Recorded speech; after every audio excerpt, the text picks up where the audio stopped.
adaan wattunna, qadaan tanya wattunna, iadatan mengulang. Kata lu itu, ya ku maka de adaan wattunna, usolli pada salat tidur arba'atin mustaqbil kiblati, adaan berarti kiloro eta jama.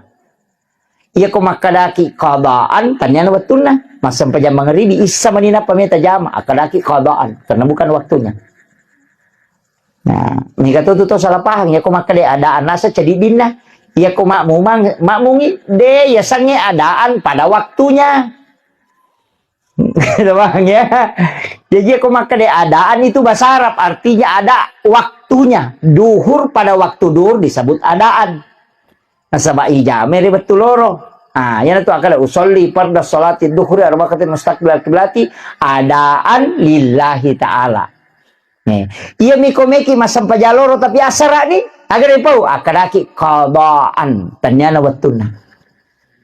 Sholli pada salat tidur pakai mustaqbil berarti qadaan lillahi taala. Pak asara nih.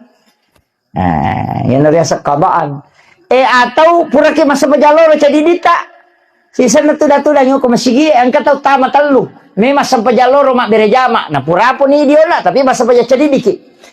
Meki macu mak berejama. Aja tak kada adaan, aja tuh tak kada kadaan, tapi akadaki ia datang mengulang sholatku untuk mengambil yang lebih besar pahalanya.